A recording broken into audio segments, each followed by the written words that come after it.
semana. El día de hoy nos acompaña la doctora Paloma Rojas Saunero con el tema de principios básicos de inferencia causal. La doctora Paola Rojas Saunero tiene doctorado en epidemiología en Erasmus, especialización en estadística en ciencias de la salud en el Instituto de Cálculo de la Universidad de Buenos Aires, maestría en investigación clínica del Instituto del Hospital Italiano de Buenos Aires y doctora en medicina de la Universidad Mayor de San Andrés de La Paz. Doctora, muchas gracias por estar con nosotros el día de hoy. Tiene la palabra, podemos iniciar cuando usted guste. Muchas gracias por la invitación. Bueno, hoy les voy a contar un poco sobre los principios de la inferencia causal, así que espero que podamos tener una conversación. ¿Qué vamos a ver hoy? Vamos a explicar un poco qué es la inferencia causal, vamos a hablar de qué es el mundo contrafactual y vamos a hablar sobre lo que es el ensayo clínico ideal, o como en inglés se denomina target trial. Y junto a esto vamos a ver un ejemplo particular de mi trabajo en el doctorando, que todavía me queda un año. Soy candidata en el doctorado en epidemiología. Así que les voy a contar un poco de mi trabajo mientras les cuento sobre el ensayo clínico ideal. Así que vamos a empezar. ¿Qué es y qué no es la inferencia causal? Para pensar qué es la inferencia causal, tenemos que tener claro qué tipos de investigación estamos haciendo en salud. Así que voy a hablar de una clasificación que tal vez no es muy común sobre los tipos de estudios que realizamos. Nosotros podemos hacer estudios descriptivos que lo que nos dan es un resumen cuantitativo de alguna característica del mundo. Por ejemplo, podemos pensar en una prevalencia o incluso visualizaciones. Nosotros estamos siguiendo constantemente las curvas de los casos acumulados, por ejemplo, de pacientes con COVID, o los mapas donde se ve la distribución de los pacientes con COVID. Esta información es un resumen cuantitativo de qué es lo que está pasando actualmente, de lo que observamos. También podemos hacer estudios de predicción, que lo que nos permiten es utilizar datos que ya hemos medido para poder predecir un nuevo dato. Por ejemplo, esto vemos mucho en estudios de diagnóstico y en scores de pronóstico. En base a lo que mido hoy, ¿qué puedo decir de lo que va a pasar mañana, por ejemplo? Y por último, tenemos los estudios causales. Estos nos permiten utilizar datos para predecir ciertas características del mundo si este mundo fuese diferente. Y a esto nos referimos cuando queremos evaluar el efecto de un tratamiento, el efecto de una política de salud, el efecto de una decisión. No siempre es muy claro qué es lo que estamos preguntando, pero para distinguir bien cuáles son los estudios de predicción versus los estudios causales, nos podemos imaginar que en la predicción yo te digo, si yo sé el valor de A, ¿qué puedo saber del valor de B? En los estudios causales tenemos A y B y yo me pregunto, si yo puedo cambiar el valor de A otro valor, ¿en cuánto me va a cambiar el valor de B? Entonces, nos referimos inherentemente a hacer una intervención o en un cambio en la exposición y que esta exposición va a cambiar el efecto que observemos en nuestra variable de resultado.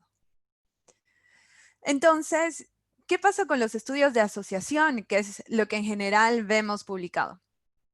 Estudiar la asociación entre una exposición y un evento de desenlace no es una pregunta científica, es una pregunta estadística.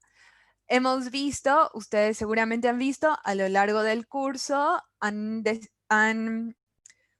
estructurado sus hipótesis nulas, sus hipótesis alternas y han visto diferentes tipos de test estadísticos que en base al test te permite rechazar o no la hipótesis nula que te estás planteando. Pero este es un punto de vista estadístico, no necesariamente es un punto de vista epidemiológico, causal o este test estadístico nos está respondiendo a qué tipo de diseño de investigación estamos realizando.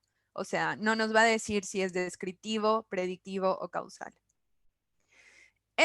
lo de asociación viene ya por razones históricas que vamos a ver más adelante, pero en verdad está encubriendo la verdadera pregunta de investigación.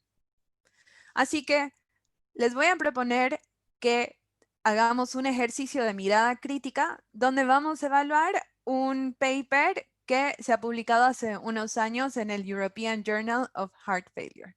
Yo lo voy a ir leyendo en español.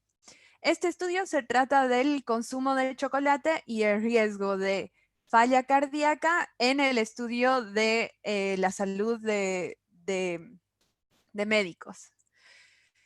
El objetivo de este estudio era testear si la hipótesis que consumir chocolate está asociado con una disminución en el riesgo de la falla cardíaca.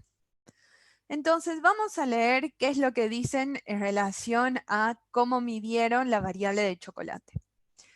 En este estudio se mide el consumo de chocolate a partir de un cuestionario en el cual preguntaban a los participantes cuánto chocolate habían consumido en el último año. Y las respuestas eran en relación a si había comido aproximadamente 28 gramos y uno podía responder si he consumido esta cantidad de chocolate menos de una vez al mes, una vez cada 1 a 3 meses, uno por semana, 2 veces por semana, 4 veces o una vez al día, etc. Hubieron muchas categorías y lo que hicieron fue colapsar estas categorías para decir, ok, comí chocolate, 28 gramos de chocolate en menos de un mes en el último año, o cada 1 a 3 meses, o cada semana, etc. ¿Y qué es lo que vemos en la discusión? En la discusión observamos que los autores dicen, encontramos que el consumo moderado de chocolate se asocia con un riesgo menor de falla cardíaca en médicos hombres después de ajustar por confundidores importantes. Luego sigue la discusión y nos dice, estos hallazgos probablemente se atribuyen a la disminución en la presión arterial que se ha encontrado al incluir hipertensión en nuestro modelo. Y hay toda una explicación de por qué el chocolate podría disminuir la presión arterial. Y luego otra explicación donde dice que esto sugiere que comer chocolate puede ser beneficial para los pacientes que han tenido una enfermedad coronaria previa. O sea, ya lo habla en un sentido de que podría ser un tratamiento preventivo. Ojalá pudiese ser así porque me encanta el chocolate y vamos a hablar de chocolate mucho en esta charla. Pero con toda esta información que ustedes están viendo aquí, yo les pregunto, el objetivo era, la asociación entre el consumo de chocolate está asociada con un riesgo menor de falla cardíaca. ¿Ustedes creen que este estudio es descriptivo, es predictivo, es causal? Si por favor pueden poner en el chat si es A, B o C y no se preocupen, no hay respuesta incorrecta en este trabajo. Así que les doy unos segundos para que puedan poner en el chat y así podemos contestar. ¿Ok? Van dos que dicen predictivo, 3, 4, ok, genial. 5 predictivos. ¿Quién más? ¿Quién más? Más predictivo, perfecto. ¿Alguien se anima a decir por qué no creen que es un estudio causal?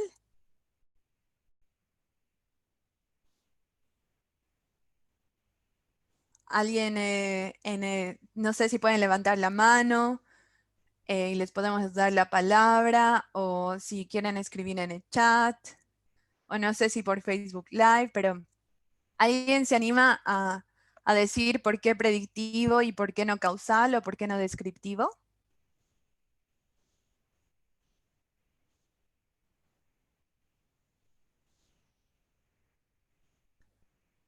Tal vez Karen o José Luis. Voy a aprovechar que los conozco. ¿Hay intervención? Dice Lucía. Ok. ¿Cuál es la intervención en este estudio?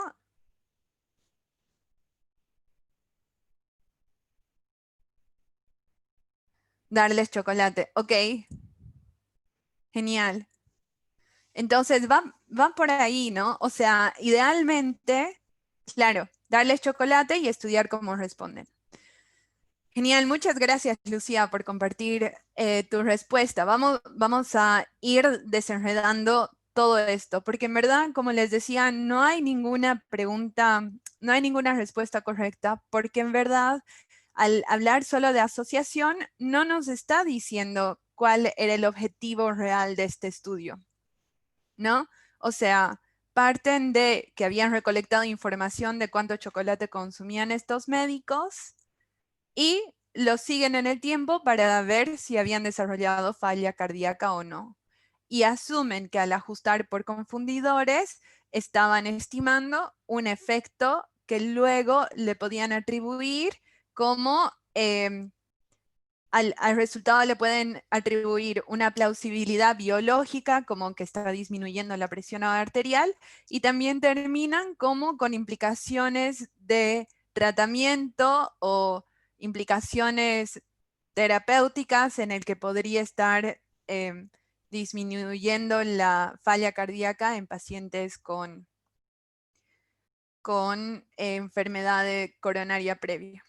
Entonces, es un estudio donde no se sabe bien, o sea, tiene componentes descriptivos, pero también, en verdad, el gol o lo más importante es que en la discusión están haciendo referencia a un efecto causal del chocolate, como que el chocolate te disminuye la falla cardíaca. Así que, si bien el estudio parecería que uno dice, yo sé si han comido o no chocolate, veo en base a cuánto chocolate han consumido, qué puedo decir de la falla cardíaca, que está bien, podría ser predictivo, como la mayor parte de ustedes ha respondido. En la discusión, ellos están hablando de un efecto causal. Entonces, por eso es que cuando nosotros usamos la palabra asociación, no sabemos a qué realmente se está refiriendo. Si es que realmente este estudio está impulsando a que se intervenga, a que la gente consuma más chocolate, o si realmente solo, no, yo solo si sé que comes chocolate, puedo predecir como un oráculo qué es cómo va a ser tu falla cardíaca. Entonces, es muy importante que en esta charla voy a enfatizar en que dejemos de un lado la palabra asociación y pensemos realmente en los tipos de estudio que queremos. En epidemiología muchas veces nos interesa estudiar determinantes de la salud. Cuando nos referimos a determinantes, realmente nos estamos refiriendo a diferentes factores que pueden causar o no una patología, o que son intervenciones que nos pueden ayudar a, por ejemplo, prevenir una patología también. Entonces, podemos hablar tanto de intervenciones como un tratamiento, una droga, una vacuna, pero también podemos explorar la etiología y el efecto causal de algunas patologías. Ahora, no siempre podemos realizar ensayos clínicos para determinar causalidad.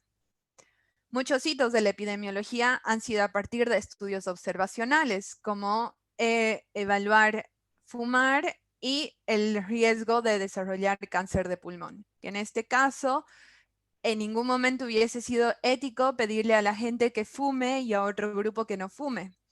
Lo que sabemos sobre el cáncer de pulmón, que es en relación a los efectos dañinos del tabaquismo, lo sabemos por estudios observacionales. Entonces, ¿cómo conectamos nuestras preguntas a la estadística? Podemos definir la inferencia causal respecto al evento contrafactual, que lo vamos a ver más adelante.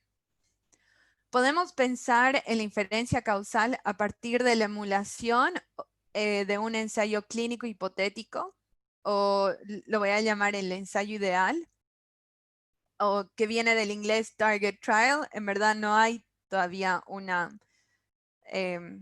traducción consensuada en español. Y también podemos definir la inferencia causal en base a diagramas causales, que tal vez ayer han visto un poco sobre los gráficos acíclicos dirigidos causales. Estas son formas en las cuales nosotros podemos combinar nuestras preguntas de inferencia causal con la estadística. Pero vamos a ver uno por uno. Entonces, es muy probable que hayan escuchado antes que la correlación no implica causalidad, ¿no? En el dibujito dice, solía creer que la correlación implicaba causalidad. Luego di una asignatura de estadística y dejé de creerlo. Parece que esa clase te ayudó. Bueno, quizá. Entonces, sabemos que la correlación no necesariamente implica causalidad. Que, por ejemplo, en el estudio del chocolate no implica que realmente si yo doy una dosis de chocolate a todas las personas, les voy a disminuir el efecto de la falla cardíaca. Solo estamos viendo una asociación positiva. Sin embargo, la inferencia causal nos permite definir bajo qué supuestos puedo interpretar mis resultados como causales. Y en esta clase vamos a enfatizar sobre todo en este tipo de supuestos, que no son los supuestos que han llevado en las clases de estadística, como el supuesto de la normalidad, el supuesto de la independencia de las observaciones, etc. Estos son supuestos que nosotros definimos para poder pasar de un plano donde vemos una correlación y poder decir, ok, si yo tengo esta correlación y creo en estos supuestos, yo puedo inferir que este sería el efecto causal. Cuando tenemos preguntas precisas, tenemos respuestas precisas. Entonces, vieron que en el ejercicio de la asociación entre el chocolate y la falla cardíaca, no sabíamos realmente cuál era la pregunta de investigación. Si esta pregunta se hubiese definido claramente, como nosotros queremos estudiar el efecto del chocolate, o nosotros queremos estudiar si el chocolate es el consumo de chocolate es un factor predictivo, que sería diferente, bueno, hubiésemos podido interpretar mejor. La idea es que si definimos bien nuestra pregunta de investigación causal, nosotros esta nos va a ayudar a definir cuál es el mejor método estadístico, nos va a permitir identificar por qué variables debería o no ajustar en mi modelo, o tal vez no.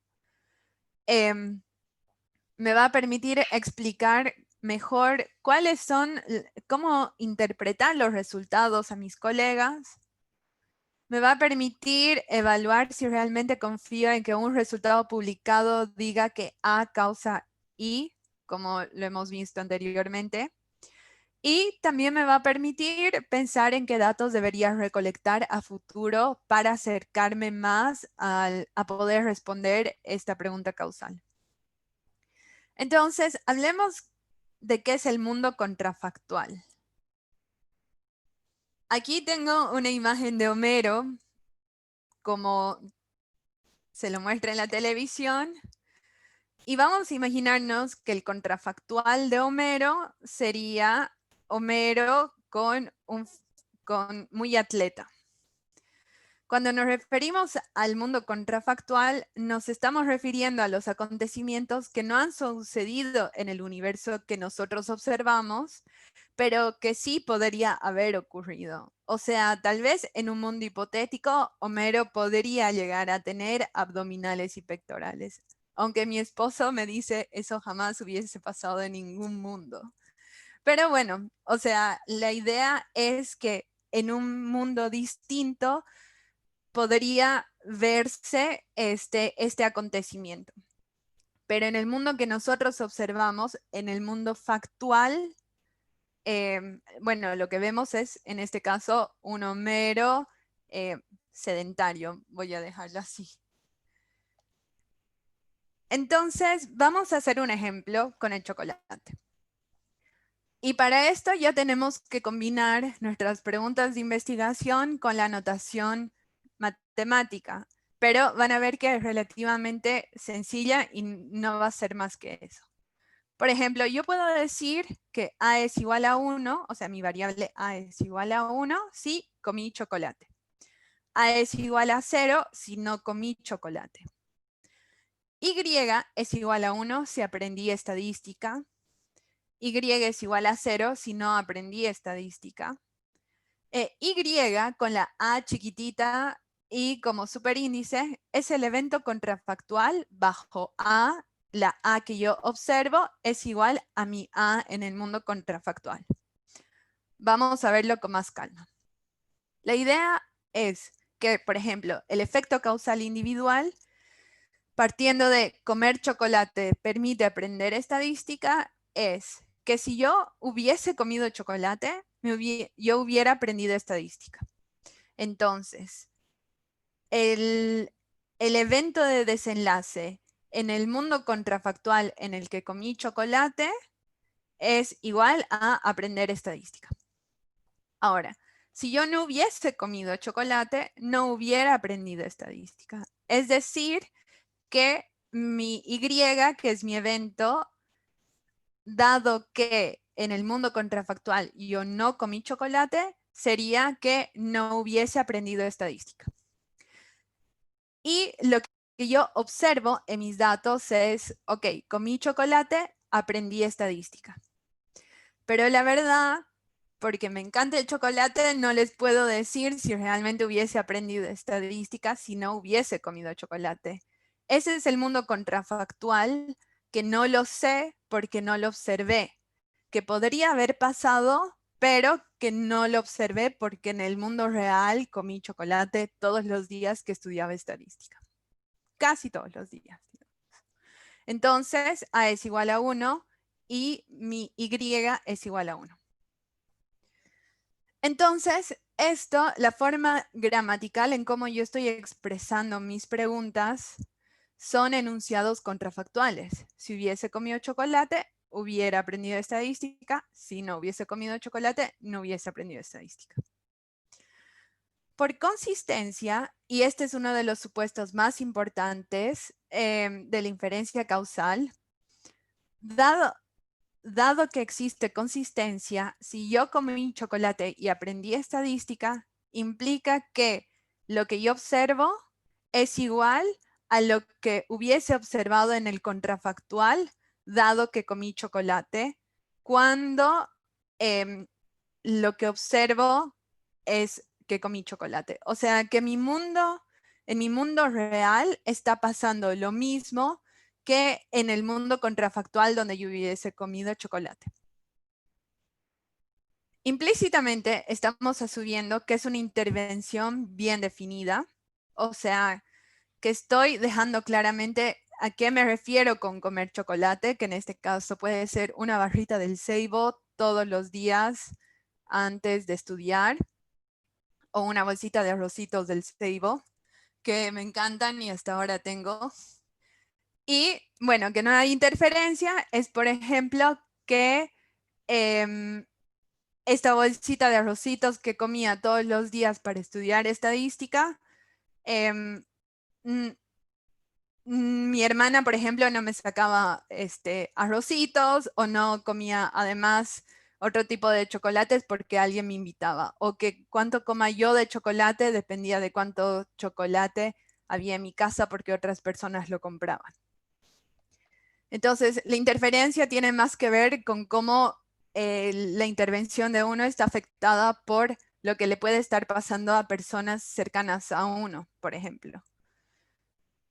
Así que en relación a la consistencia, quería enfatizar en un ejemplo, porque la consistencia realmente implica que nosotros podemos definir bien cuál hubiese sido la intervención o qué también está definida nuestra intervención, por más que sea un ensayo clínico o por más que sea un estudio observacional. Pero a veces, por ejemplo, yo tengo acá, sobre qué es el efecto de bajar 5 unidades del índice de masa corporal en el riesgo de enfermedad cardiovascular. Ok, mi variable de exposición era índice de masa corporal y mi outcome enfermedad cardiovascular. Pero, ¿qué significa bajar 5 unidades del índice de masa corporal? Idealmente, mi intervención podría ser hacer ejercicio, hacer dieta, o incluso algo más, tal vez es un poco lúgubre, pero si me corto un brazo, si pierdo un brazo, pierdo peso corporal y también hubiese bajado mi índice de masa corporal. Entonces, el efecto de estas 3 intervenciones no sería el mismo al momento de evaluar el riesgo de enfermedad cardiovascular. Y por eso es que el supuesto de consistencia nos obliga a ser preciso en relación a nuestra exposición. ¿A qué me refiero con bajar 5 unidades de índice de masa corporal? ¿O a qué intervención idealmente quisiera perfilar para disminuir el índice de masa corporal en mi estudio? ¿Cómo lo haría? Bueno, hemos visto el efecto causal individual, donde A es mi tratamiento, Y es el evento de desenlace, e Y con la A chiquita en superíndice igual a 1 es el evento contrafactual, dado que comí chocolate. Ahora, vamos a ver el efecto causal promedio, porque yo les conté el efecto causal mío. Entonces, por ejemplo, en este caso, A Y es lo que observamos. Y Y, perdón, donde A es igual a 1, es el mundo contrafactual donde todos hubiesen recibido chocolate. Y Y, donde A es igual a 0, es el escenario donde estas 5 personas no hubiesen comido chocolate. ¿Y qué hubiese pasado con si aprendieron o no estadística? Entonces, por ejemplo, yo puedo ver que comí chocolate y aprendí estadística bajo el mundo hipotético donde comí chocolate, aprendería estadística, pero bajo el mundo hipotético donde no hubiese comido chocolate, yo no hubiese aprendido estadística. En cambio, Juan, en la vida real, no comió chocolate y no aprobó estadística. Pero si hubiese comido chocolate, tampoco hubiese aprobado estadística.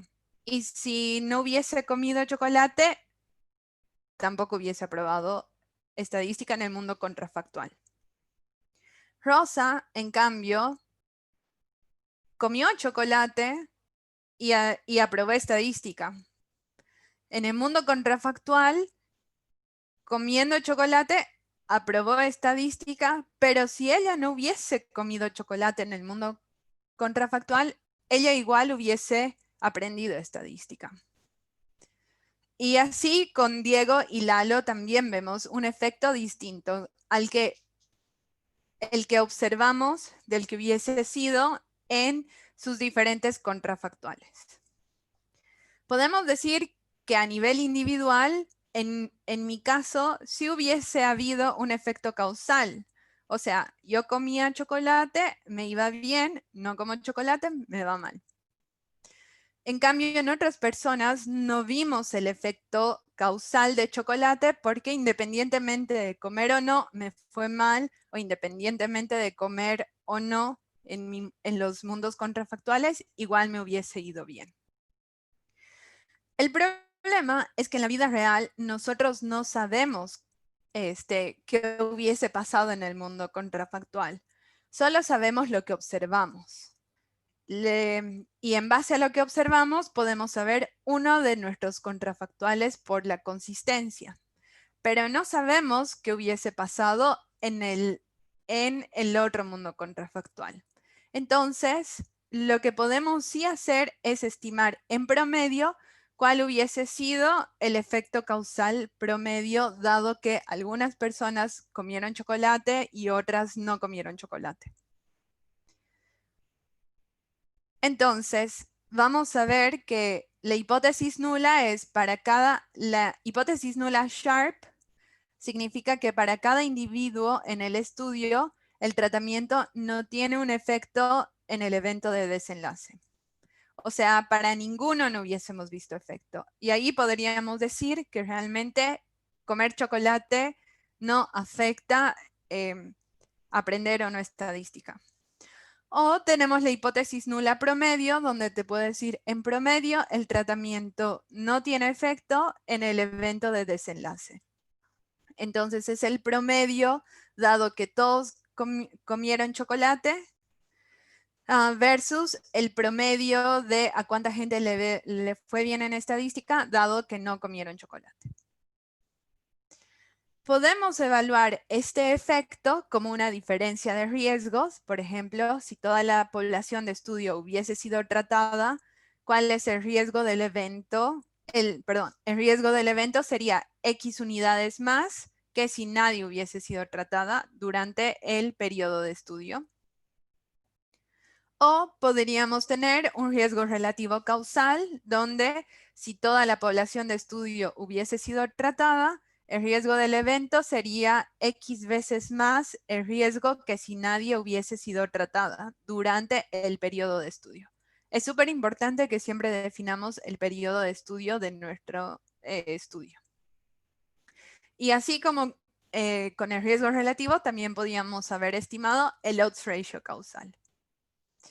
Pero bueno, la idea es, y acá voy a promover el libro de Miguel Hernán y Jamie Robbins, que se llama What If Causal Inference, donde explican todo lo que hemos visto hasta ahora en relación al mundo contrafactual.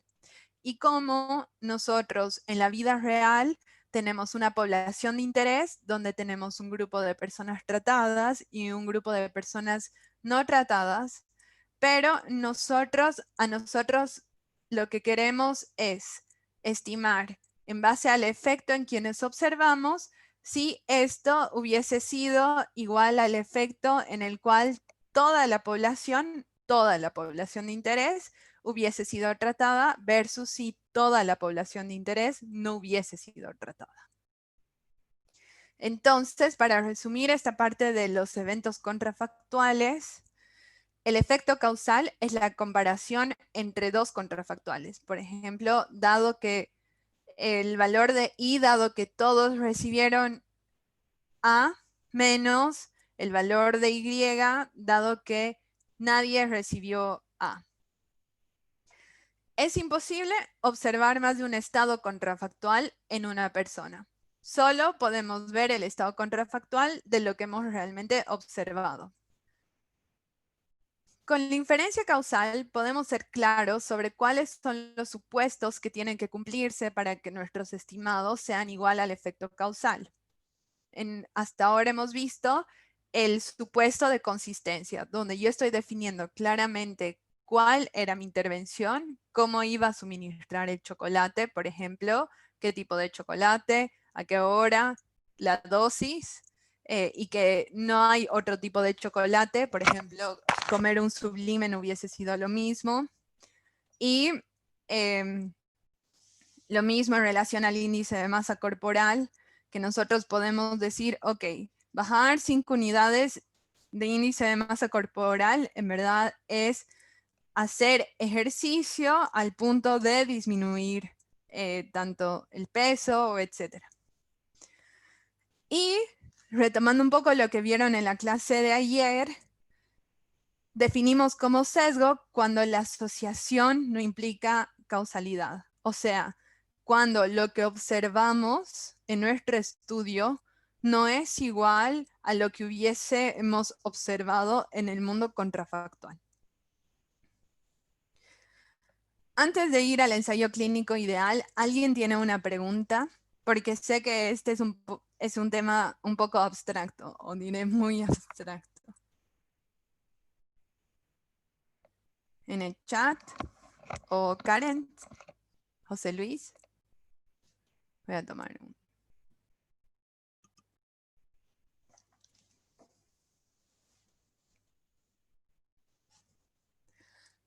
Ok, veo que no hay preguntas. Entonces, bueno, solo con la idea que se lleven de esta clase, que para pensar en inferencia causal tenemos que imaginarnos contrafactuales y con cómo nuestra exposición, estar expuestos o no, hubiese afectado a que veamos nuestro resultado o no, ya es súper importante porque es un concepto que no aprendemos en otras situaciones. Para mí, cuando he empezado el doctorado, era un término nuevo que no lo había visto antes en la carrera y que realmente implica como, pensar en, si yo hubiese hecho esta otra cosa o si toda la población hubiese hecho algo distinto, ¿cuánto hubiese cambiado?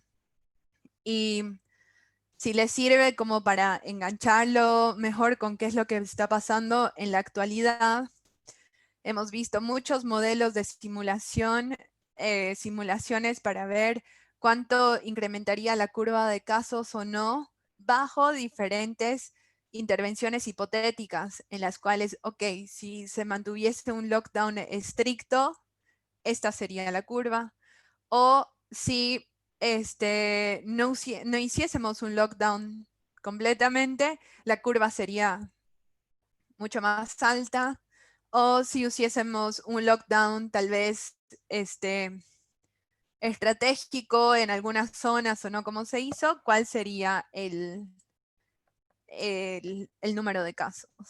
Si bien parece que eran preguntas predictivas, nosotros nos estamos imaginando bajo escenarios hipotéticos donde nosotros estamos haciendo una intervención, cuánto hubiese cambiado el riesgo de el número de casos, por ejemplo. Entonces, cada vez que ustedes se hagan la pregunta, ¿qué hubiese pasado? Sí, ustedes están haciendo una pregunta contrafactual. Bueno, acá. Hola Lu, un gusto. Qué bueno.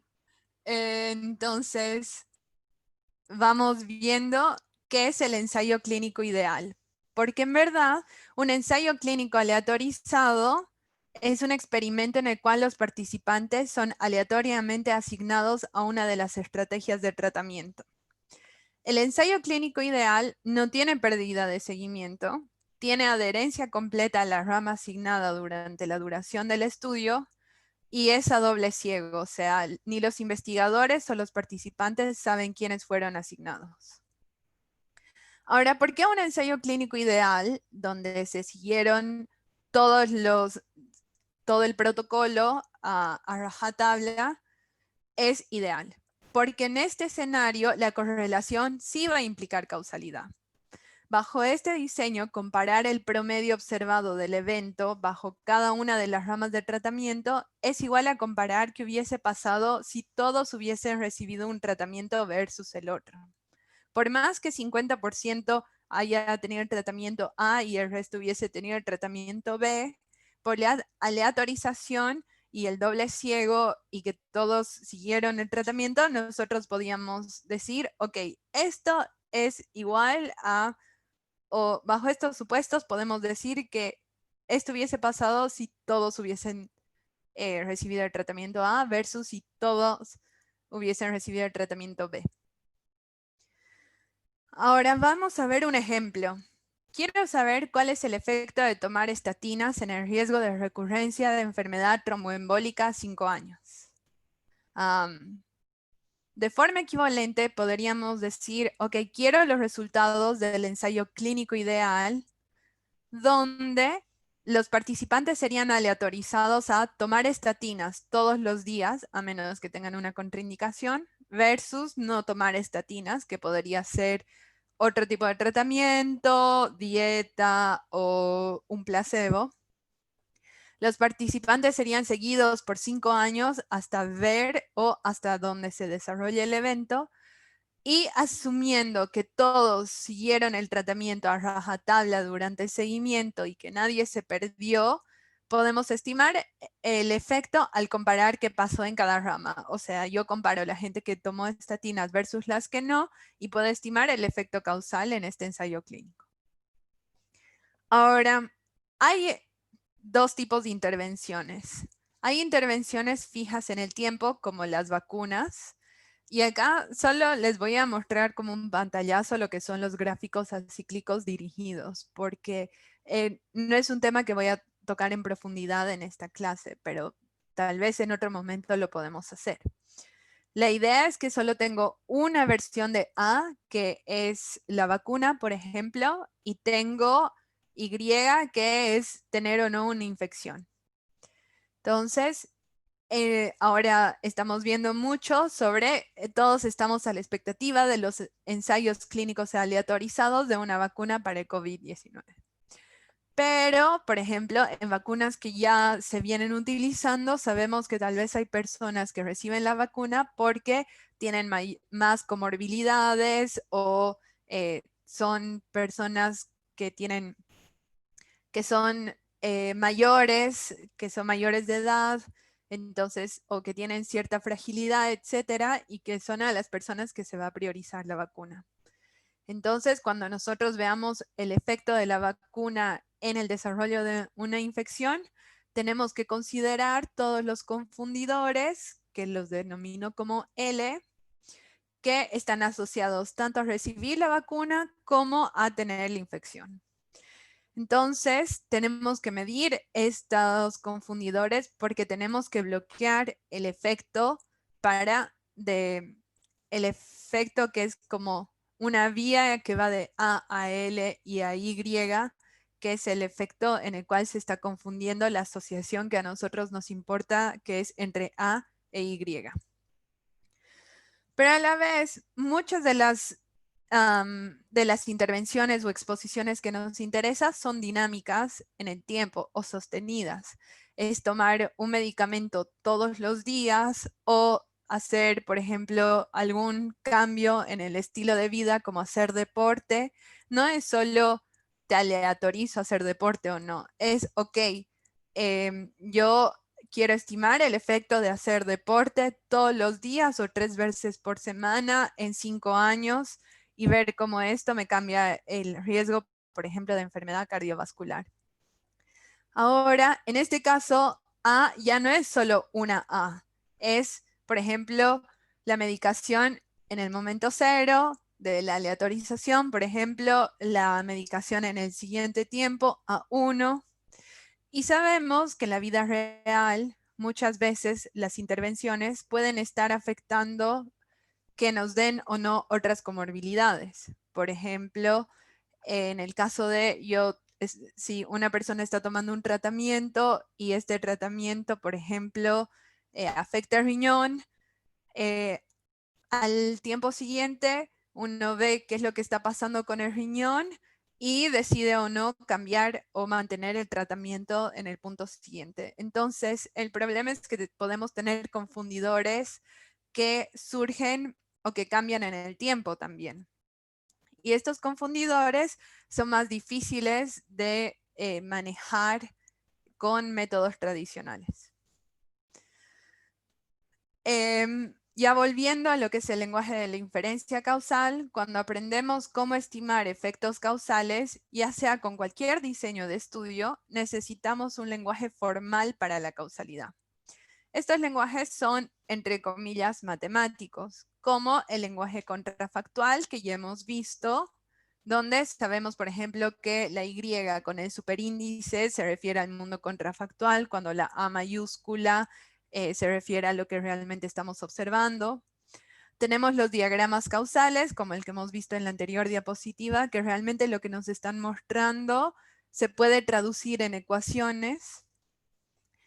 Pero también tenemos el concepto del ensayo clínico ideal. Y esto, para todos ustedes que se están formando, tiene 100% que ver con cómo nosotros diseñamos nuestros estudios, que tiene que ver con los principios del diseño, de pensar cuál es tu población de estudio, cuál es el tratamiento, etc.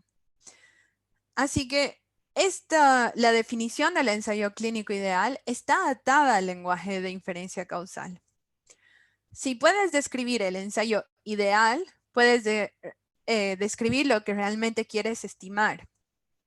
Y si puedes describir el ensayo ideal o el target trial que puedas emular, Que emular tiene que ver con reproducir algo, como copiar y ejecutar algo que quisieras hacer. Bueno, puedes describir lo que realmente estás intentando estimar. Vamos aclarando esta última parte. Los ensayos de la vida real, por ejemplo, cuando no podemos hacer un ensayo clínico aleatorio o nos basamos en un ensayo clínico pragmático, no son ideales porque hay falta de adherencia al tratamiento, la gente cambia de tratamiento, cambia de rama o hay pérdida de seguimiento.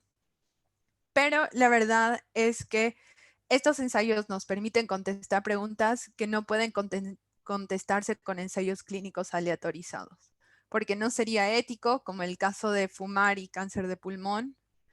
No son factibles porque tal vez involucraría muchos tipos de tratamiento que no podríamos realmente pedirle a la gente que lo siga, o necesitaría mucho tiempo. Yo trabajo en este momento con enfermedades neurológicas y ver cuánto tiempo tendríamos que seguir para que una persona tenga demencia sería hacer un ensayo clínico a 20 o 30 años. Entonces necesitamos basarnos en estudios observacionales. Entonces, ¿qué hacemos? Si sabemos que correlación no implica causalidad y que para estimar causalidad tenemos a los ensayos clínicos, pero no siempre podemos hacer ensayos clínicos y volvemos a tener datos observacionales, que parece todo un círculo. ¿Cómo yo vuelvo de mis datos observacionales a tratar de realmente estimar ese efecto causal que a mí me importa? Para esto vamos a diseñar el ensayo clínico ideal considerando los puntos claves de un protocolo. Esto nos permite definir bien la pregunta causal y nos va a permitir evitar errores en el diseño del análisis. ¿Hasta ahora hay alguna pregunta? Tal vez en el chat, tal vez, no sé, en Facebook Live, los chiques.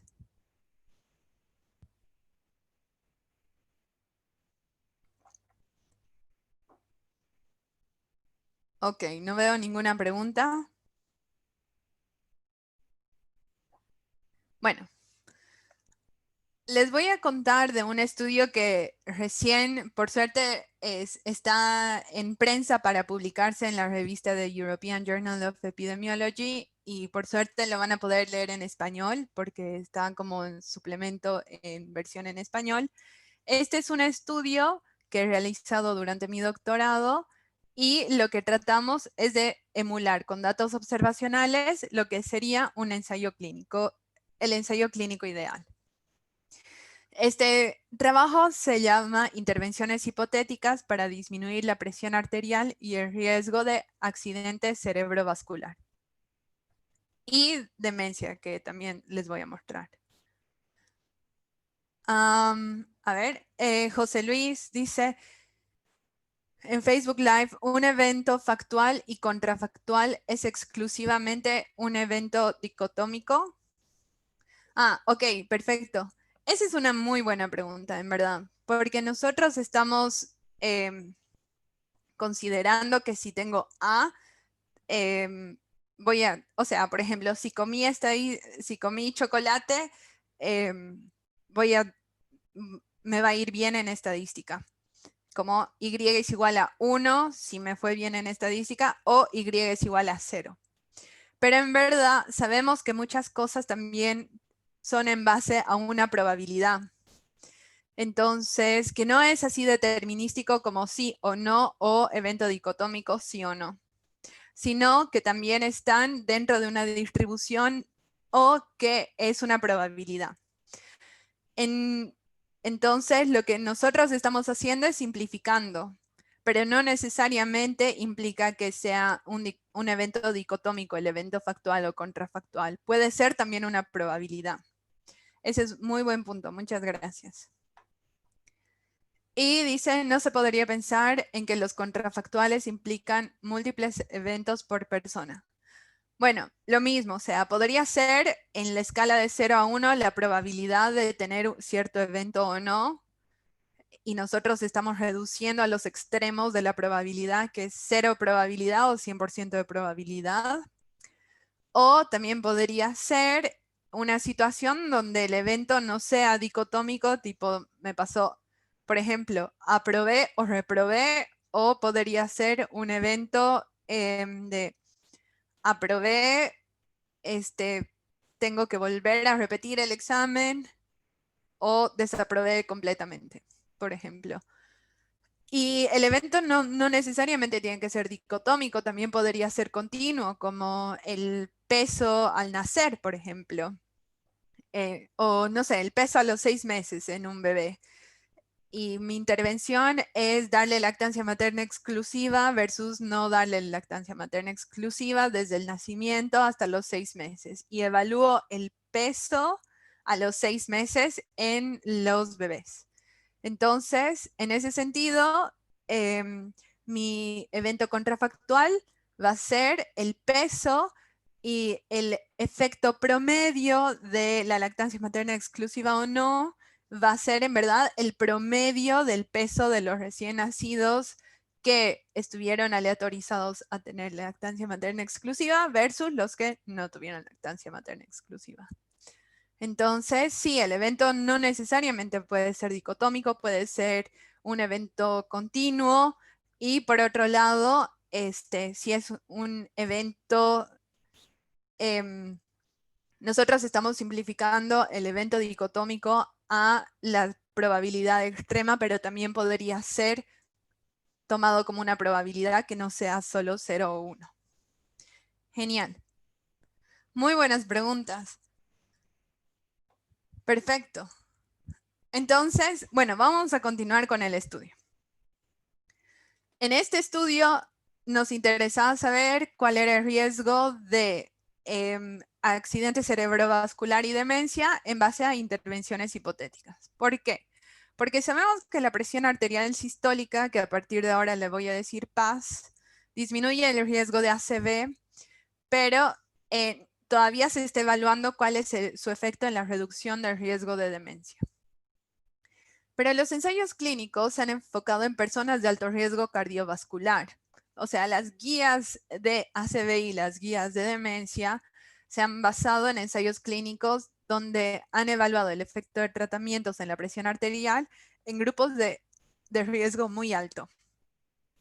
O han tenido corto seguimiento, por ejemplo, han seguido a los pacientes por 5 años, etcétera, muy corto tiempo, y se han enfocado en el estimando que se llama por intención a tratar, que en verdad es cuando tenemos un ensayo clínico, nosotros podemos definir si nos interesa el efecto de intención a tratar, donde realmente estamos evaluando la aleatorización, el efecto de la aleatorización, y podemos evaluar el efecto por protocolo, que es en relación a ser aleatorizado y haber seguido cierto tratamiento, que es a lo que nos referíamos con si es un tratamiento que se tiene que sostener o en el que uno tiene que adherirse.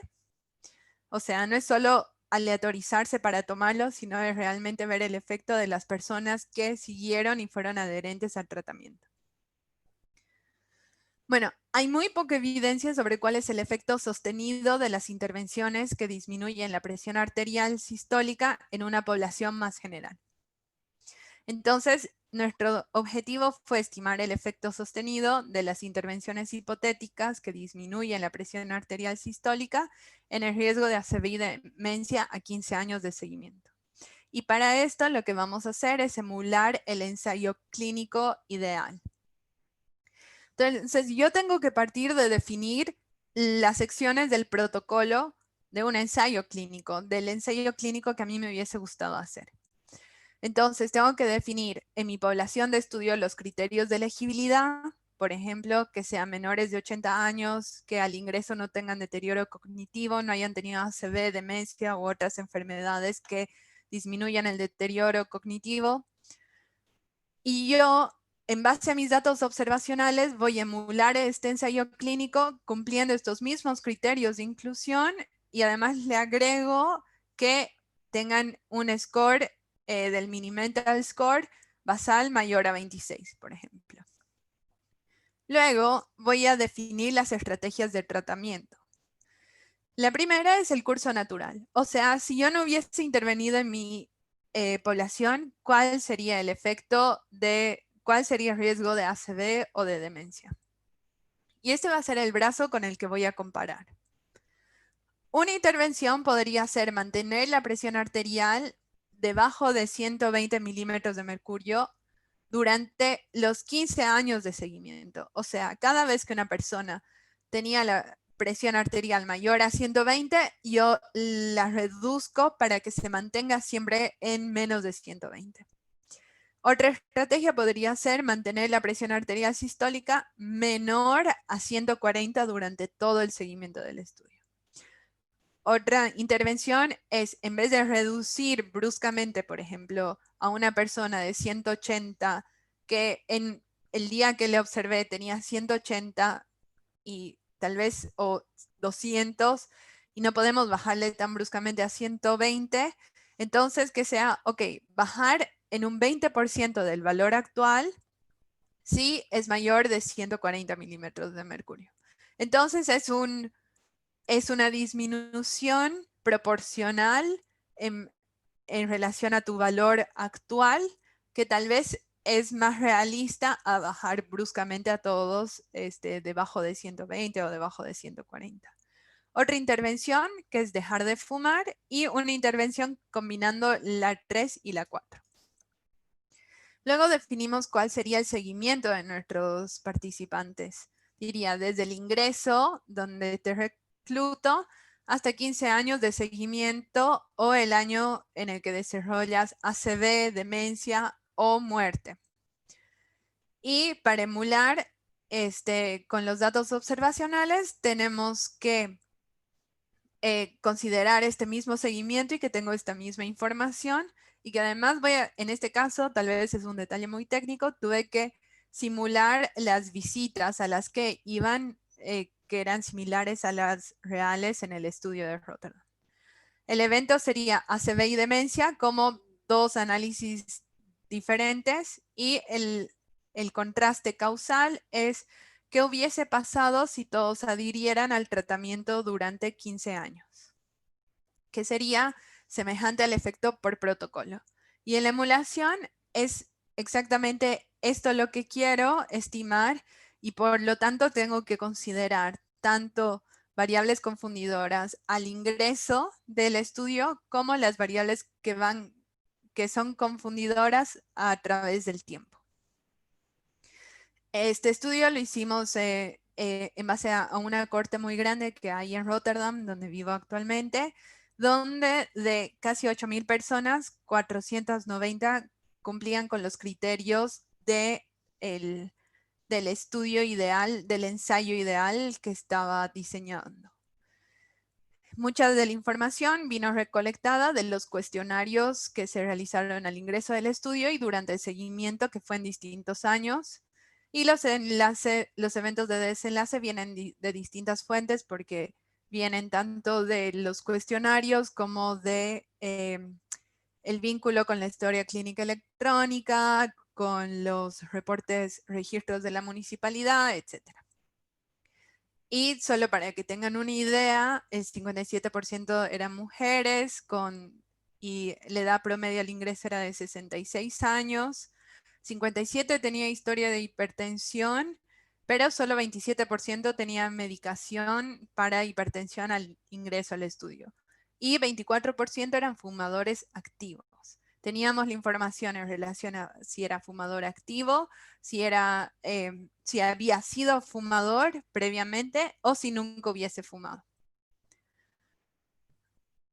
Ahora sí, vinculando nuestra pregunta de inferencia, nuestra pregunta de investigación causal con el análisis estadístico, yo vuelvo a retomar. ¿Qué hubiese pasado si todos se aleatorizaran y adhirieran a cada intervención?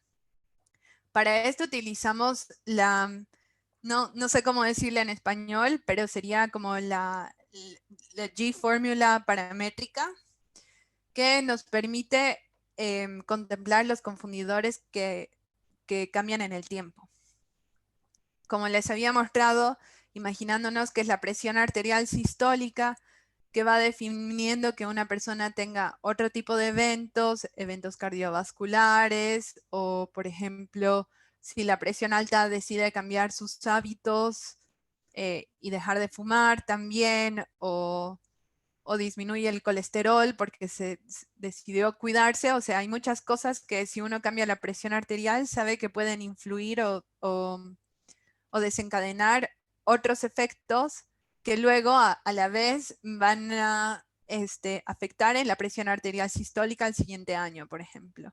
Y todo esto va a afectar al riesgo de tener el evento o no. Pero cuando usamos este método que se llama G-Formula, lo que hacemos es borrar el efecto que tienen los confundidores que van pasando en el tiempo y cómo afectan a la presión arterial sistólica en el siguiente punto, y nos permite definir, simular, como si todos hubiesen recibido en cada momento la intervención que nosotros definimos. Es decir, que en cada momento les disminuimos la presión arterial para que sea menor a 140. Entonces tuvimos que considerar, como les decía, confundidores basales y confundidores que cambian en el tiempo, que tienen que ver tanto con hábitos del estilo de vida, parámetros clínicos y el desarrollo de varias enfermedades. Y como resultado podemos ver que todas las estrategias, y acá disculpen que me quedaron en inglés, todas las estrategias reducían el riesgo de desarrollar ACV, porque todas eran menores a 1 en el riesgo relativo, y bueno, vemos que nuestros intervalos de confianza igual eran largos, pero casi ninguno pasaba el valor de nulidad. Y vemos que la intervención donde se reduce la presión arterial y se deja de fumar era la intervención que hubiese sido más efectiva. A la vez, como hay gente que estaba falleciendo antes de desarrollar ese ACV, tenemos que considerar que la muerte podía ser un evento competitivo. Entonces, nosotros a la vez evaluamos cómo estaba cambiando la muerte, tanto con la intervención como con el curso natural. Y lo que vemos es que el riesgo de muerte hubiese sido menor también si se hubiese seguido la intervención conjunta, aunque la diferencia era muy pequeña. Al contrario, cuando evaluamos los resultados en el riesgo de demencia, vemos que todos cruzan la nulidad, pero de hecho todos nuestros estimados puntuales son mayores a 1. Entonces parecería igual, o sea, como los intervalos de confianza son amplios, no podemos inferir, pero es raro que todas las intervenciones en verdad aumenten el riesgo de tener demencia. ¿Pero por qué es esto? Porque en verdad nuestras intervenciones están disminuyendo el riesgo de muerte. Entonces, si se reduce el riesgo de muerte en una persona, va a vivir más años y por lo tanto es posible que por vivir más tiempo tenga más riesgo de desarrollar demencia. Entonces, era muy importante que en este estudio nosotros consideremos el evento de muerte como evento competitivo y que entendamos que nuestras estimaciones están influenciadas en relación a cómo nuestras intervenciones afectan el riesgo de la mortalidad, ¿no? Y esto también lo consideramos desde el diseño del estudio al decidir, ok, ¿qué voy a hacer con las personas que fallezcan o no? ¿Cómo voy a tratar el evento competitivo? En relación al estudio, vimos que disminuir la presión arterial y dejar de fumar reducen el riesgo de ACV, como está descrito en la literatura, y no observamos el mismo efecto en demencia, dado que este puede estar afectado por cómo las estrategias reducen la mortalidad. Y las estimaciones se basan en supuestos importantes. Entonces, esto es algo que lo planteamos desde el inicio, cuando estamos desarrollando el protocolo donde emularíamos el ensayo ideal. y que se va a ver traducido en nuestro análisis estadístico, porque nosotros tenemos que considerar que todos los confundidores fueron medidos, es decir, que tenemos el supuesto de intercambiabilidad, que quiere decir que dado que tenemos todos los confundidores medidos, nosotros podemos creer que nuestros grupos son semejantes entre sí, como si lo hubiese sido en un ensayo clínico aleatorizado. Pero este es un supuesto muy grande. Lo que importa es que nosotros seamos transparentes en relación al supuesto. Porque, por ejemplo, en el estudio del chocolate y la falla cardíaca, si bien era un estudio que estaba tratando de hablar de forma causal, no quedaba claro, primero, cuál era la pregunta y segundo, qué tan transparentes estaban haciendo con los confundidores que habían medido, por ejemplo. Entonces, sabemos que es un supuesto muy fuerte, que tal vez no tenemos toda la información para lograr esta intercambiabilidad en base a la información que hemos recolectado. También estamos haciendo un supuesto importante en relación a que nosotros hemos modelado bien cada una de estas variables, que está en relación a la forma funcional en la cual definimos cada una de las variables que hemos usado para las simulaciones. Y tal vez esto ya se han preguntado, y espero que sí. En verdad no hemos especificado cómo la presión arterial sistólica se disminuye. Y tienen que recordar lo que hablamos de consistencia. Así que idealmente nosotros hubiésemos querido simular o emular un ensayo clínico donde hubiésemos definido que las personas sigan cierto tratamiento antihipertensivo versus no, o que hubiesen seguido ciertos cambios en el estilo de vida que hubiesen disminuido la presión arterial. Y en este caso, si bien hemos ido de, ok, no queremos ver cuánto aumenta el riesgo de ACV por cada 10 milímetros de mercurio que aumente la presión arterial, sino que hemos tratado de definir estrategias que son semejantes a las que se veían en ensayos clínicos aleatorizados, como el Sprint Trial, que había sido muy importante, donde justamente independientemente, o sea, con cualquier tipo de medicación antihipertensiva, veían el objetivo era disminuir bajo 120 milímetros de mercurio o mantener la presión debajo de 140. Entonces, es una mejor aproximación, pero no es realmente la pregunta ideal que hubiésemos querido responder. Así que lo que tenemos nosotros son estrategias que representan un promedio ponderado de varias estrategias que están determinadas por la frecuencia de estas en la población de estudio.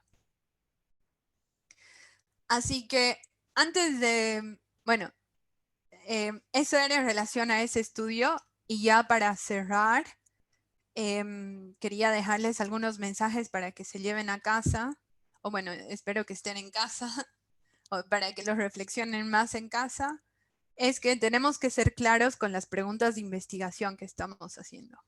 ¿Es descriptiva? ¿Es predictiva? ¿Es causal? Lo que realmente a mí me interesa es estimar un efecto causal. Si estamos buscando estimar el efecto causal de una exposición, tenemos que ser explícitos en la pregunta causal. Entonces, tenemos que decir, ok, a mí realmente no me importa ver la asociación, o sea, porque la asociación no nos está diciendo que yo quiero estimar el efecto del consumo de chocolate en la falla cardíaca. Yo quiero saber si todos hubiesen tenido cierto consumo de chocolate, en cuánto me cambiaría la falla cardíaca comparado a si nadie comiese chocolate. Tenemos que diseñar el protocolo del estudio emulando el ensayo clínico ideal que respondería a nuestra pregunta.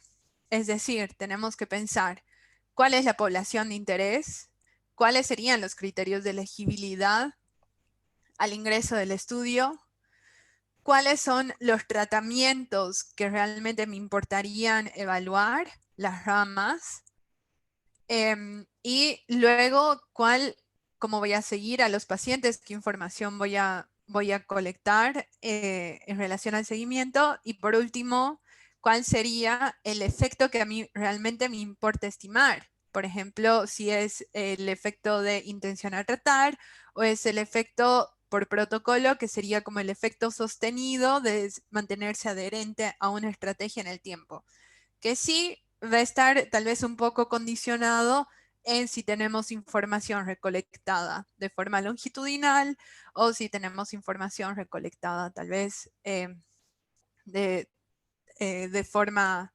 transversal. Y luego tenemos que evaluar los supuestos para responder a nuestra pregunta. ¿Tengo medidas las variables confundidoras? ¿Definí bien la exposición? Estos van a ser los supuestos que nos van a permitir definir si la pregunta que he desarrollado más los supuestos se acercan realmente a lo que quisiera estimar como el efecto causal. Y luego tenemos que evaluar qué potenciales sesgos de confusión, de selección y de medición tendríamos en nuestro estudio que podrían estar invalidando la inferencia del efecto que hemos estimado. Y con eso termino esta introducción a la inferencia causal. No sé si tienen preguntas. Por favor, bienvenidas. Muchas gracias, doctora, por su presentación. Ha estado muy interesante, la verdad. Vamos a esperar preguntas. Voy a estar igual revisando si la transmisión en Facebook tenemos preguntas y a los participantes les invitamos igual a enviar sus preguntas a través del chat. Vamos a guardar unos minutos, por favor.